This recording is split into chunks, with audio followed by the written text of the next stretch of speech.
spent the latter part of his life trying to understand life under the sun. Life sometimes can feel confusing, unpredictable, and even sometimes overwhelming. We ask the questions, why am I here? Why am I going through what I'm going through? When is it going to end? And how can I make progress? Welcome to Lifeline. This is where we combine psychology with theology to offer explanations to life and try to discover meanings to the experiences of life and help you overcome the challenges. We will take a short break.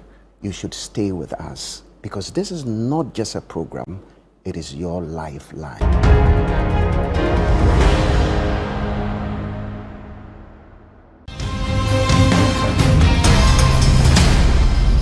Korankye-Mensah sits with high life musician Ben Bracco on Footprints this Friday as he talks about his educational journey and his journey into the musical scene. Do you remember some of the students that you taught? Oh, yes. Later in life, did you? Yes, I still interact with them. Really? Yeah. So they see you and they know that, oh, this was a great teacher. Yeah, sometimes I get surprised. I see people, I think that they are my age group. And they say, oh, you're my teacher. The major person I worked with passed away, John K. Yeah. Wow. John K was... he was the man about town. He was a reference point at the time. Yeah, he was very good at production. It looks like one of those albums that every song was a hit. That's what people used to tell me now. Why you put all your hits on one album? Who knows when it's going to be a hit? Well, but it's been a hit and it still survives.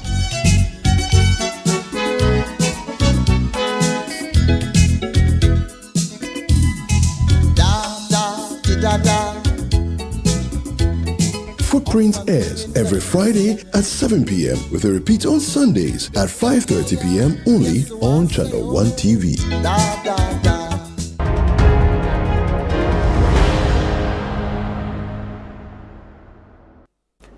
Second Corinthians chapter 10 and verse 12.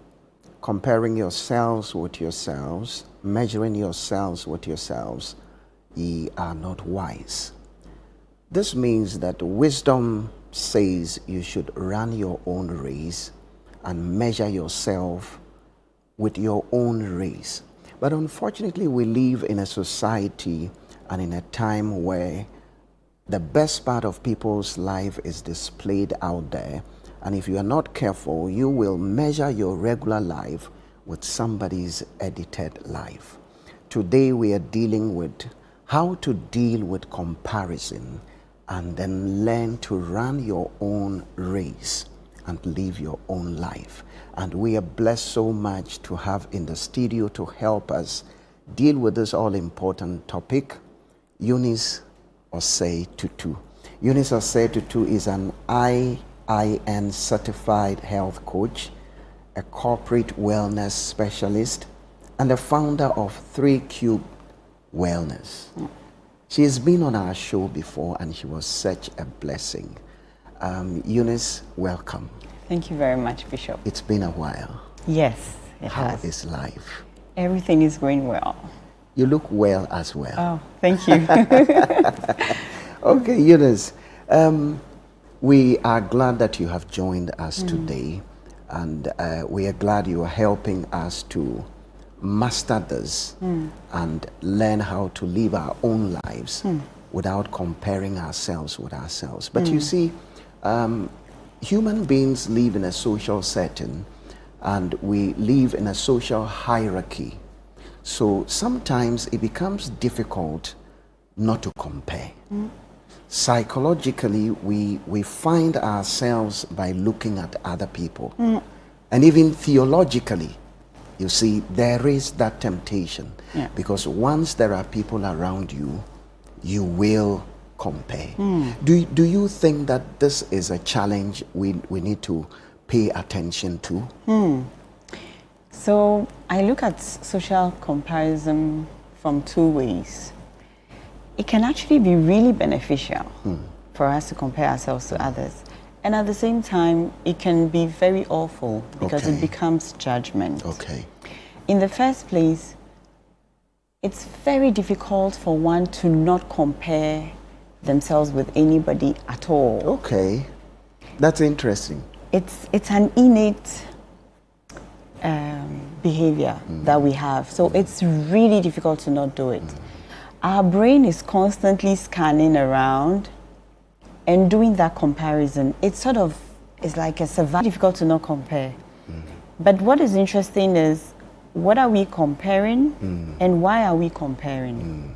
So let's say that I go on your page. You have a psychology background, like, oh, I'd like to see what Bishop is saying about this. And I go and I learn something and I grow. I did a comparison. Oh, Bishop knows this. I don't. He understands this. I don't. Can I learn it? I've used the comparison positively Okay. to learn and to grow. Okay. The challenge is when we start comparing other people's beautifully curated and edited lifestyles with our own, how would I call it, with our own Raw. progress. Okay. So we often would be comparing somebody's finished thing with our own little progress. And the challenge is when we use that for judgment. Okay. So whether it's about, in society we usually would compare things around family, marriage, am I married or not, how old am I, when did she get married, when did he, children, do I have, I don't have, how many, how do they dress, what schools do they go to, financial situation, how many houses do they have, which part of town do they live in, career, what's his post? My peers now have the MD title or the assistant MD title. Where am I? So we often would make all of those comparisons, which could be positive if it's about understanding where we are and the opportunities for us to grow. The challenge is when we're looking up and we're using that to judge ourselves and feel that we're not good enough. Or if we're looking down and instead of being grateful for how far life has brought us, rather looking down on those who are down, you know. Sometimes you can look back on your life, you can go back to where you grew up, go like, ooh,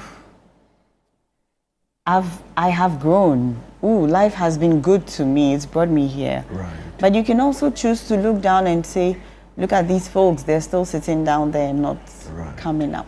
Right. So by both looking up and down, we can choose to compare positively and negatively. The challenge is these days, we often would compare negatively Okay. or in a way that we judge ourselves, and that then leads us to, you know, it decreases our self-worth and then destroys any opportunity we would have had to use that comparison to grow. So I am glad that you are making us see the positive side of comparison. So after all, it's not all negative. You can indeed use that to benefit yourself. Yes. Eunice, tell us, you are the expert. Why do people compare so much? Is there any psychological or sociological underpinning? Looking at the human being, why do we compare so much?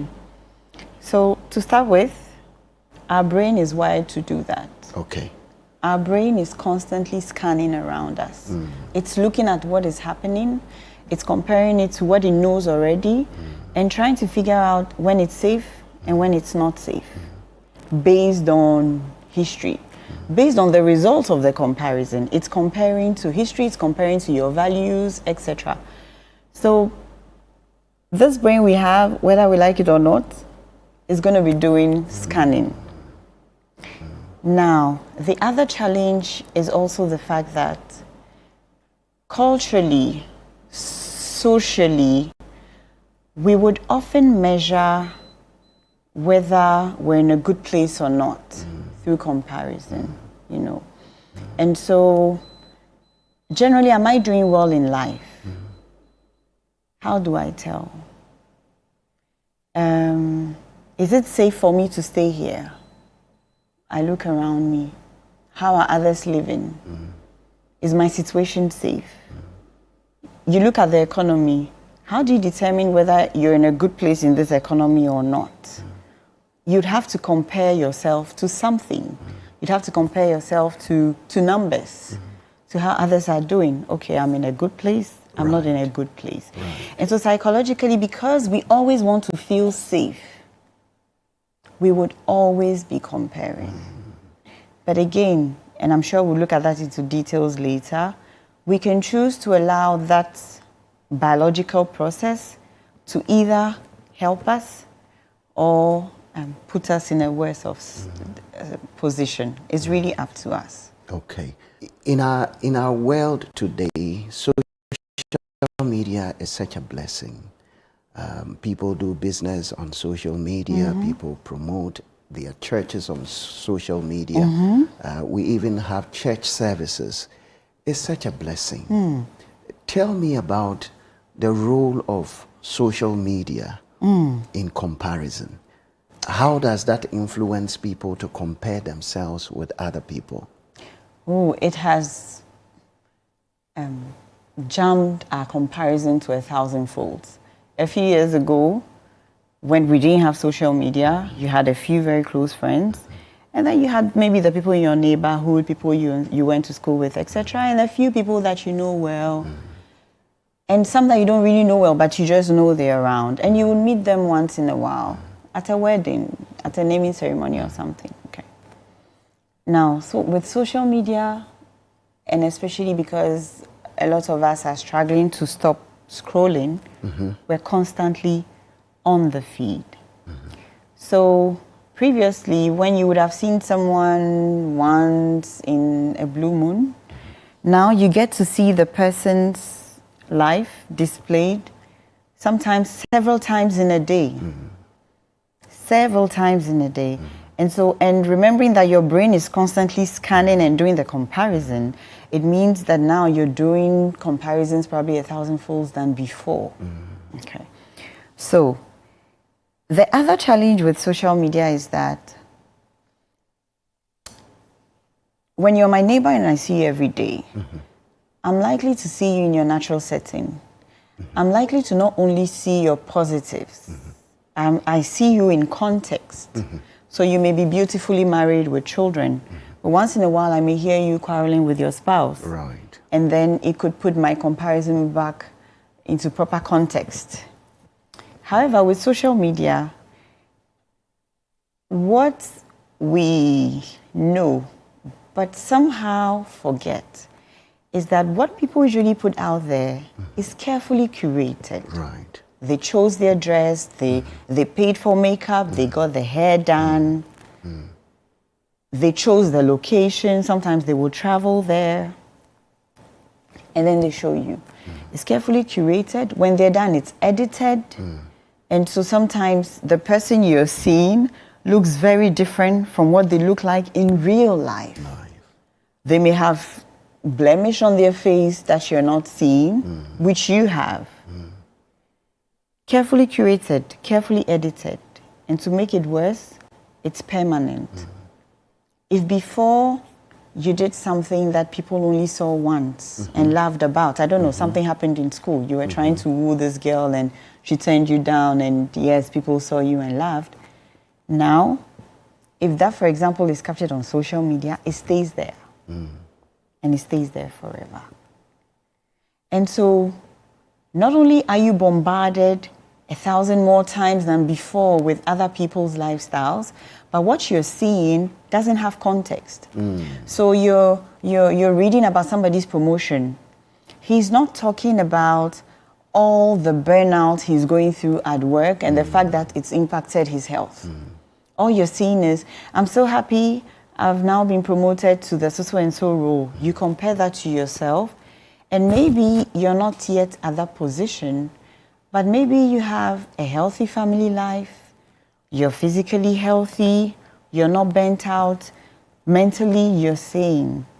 You may not be seeing the other side. Maybe he's had to lose his family to get those promotions, and maybe he's not well.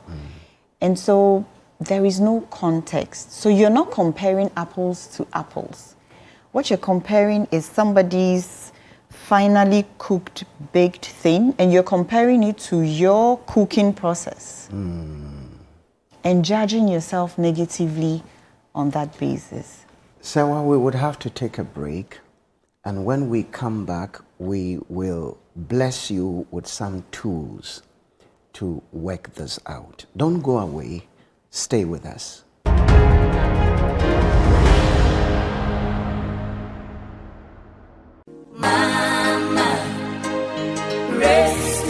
This Mother's Day, we celebrate a love that never gives up, even when it's tested. Let's celebrate the quiet strength and endless love of our mothers. Think about the outstanding moments with Mama and share them with us in our Mother's Day promotion, An Episode with Mama. Send a message to 0539 986 996 reflecting on that one moment you hurt your mother with a decision, a word, or an action that caused her.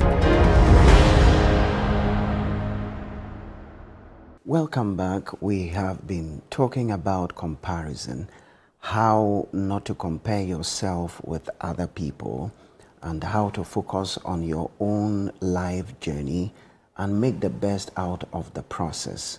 With us in the studio is Eunice Osei-Tutu, who has been helping us. Eunice, we have talked so much about the positives of comparing. You have made us understand that sometimes when you compare, you get inspired. Sometimes when you compare, you get challenged. But can we touch on the negative side? Because I know when you compare, it can affect your confidence, it can affect your self-worth, and it has other negatives. Can you touch on that for us? Okay, so let me quickly mention a few psychological and physical trouble that can give you. You're going to be stressed out. Okay. You're going to be stressed out, and stress is linked to so many lifestyle diseases. And so sometimes people's diseases, it can be diabetes, it can be high blood pressure, etc., can actually just because they're bothering themselves, negatively judging themselves by comparing themselves to others. It can lead to anxiety. It can lead to sleeplessness. It can even lead to digestive issues. Now, it also can affect your identity totally and how you see yourself. Tell us about that. And the danger here is that it often happens slowly and silently. And so, if before you felt fine with yourself, now you feel that you're not adequate anymore. Okay. You feel you're not adequate anymore because before you were fine with the clothes you had. You've been watching Amma on her social media. She keeps changing clothes every day when she's going everywhere. You don't have the clothes. There's an event for you to attend. Amma is going to be there. Now you don't have the confidence to step into that place. You may go, you may be hiding.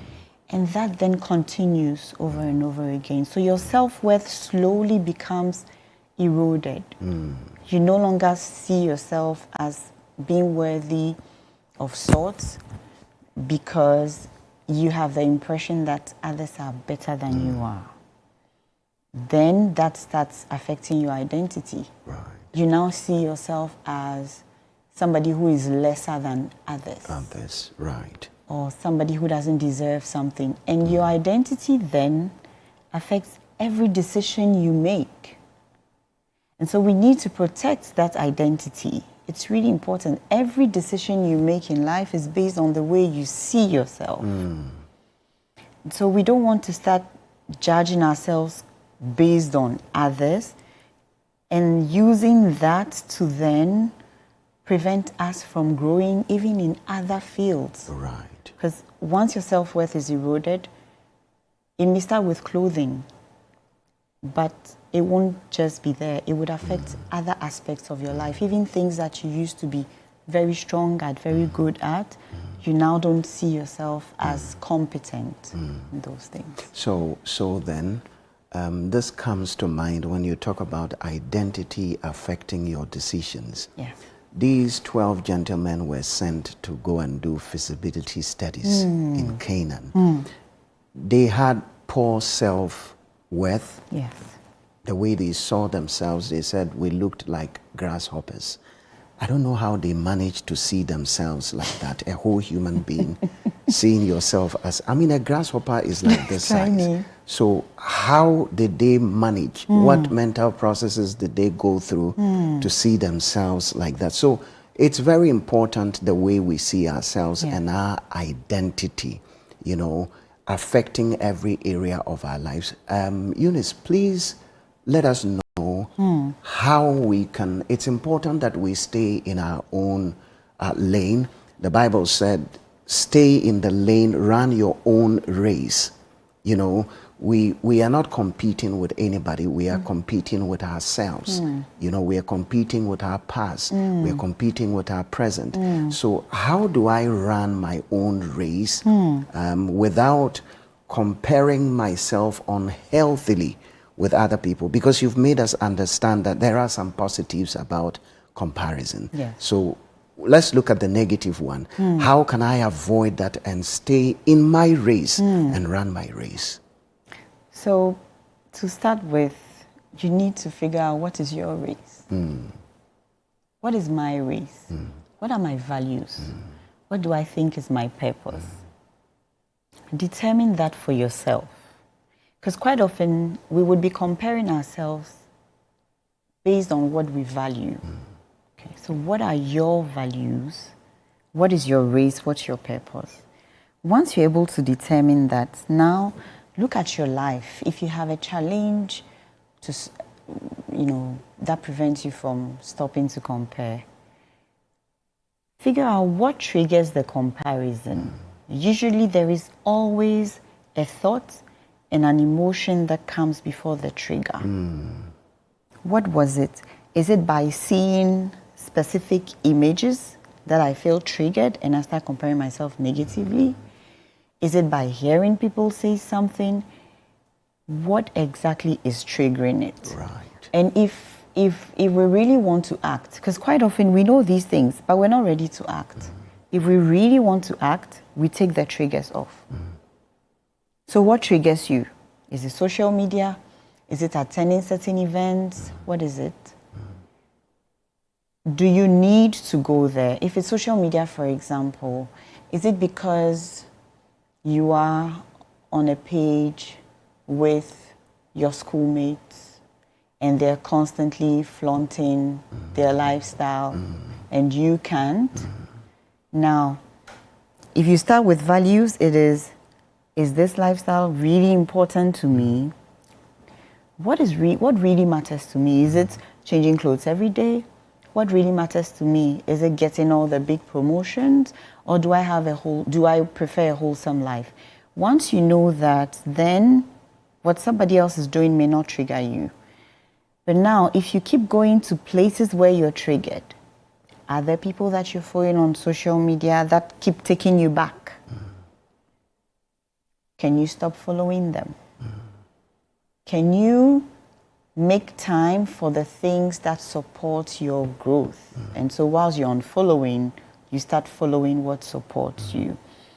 Are there people around you whom you realize keep triggering you on purpose? Sometimes we have some toxic friends. We hang around them because we're thinking that we want to be seen, or we want to be with the Joneses. But we realize that every time we're around them, they keep dropping cues to make us feel little.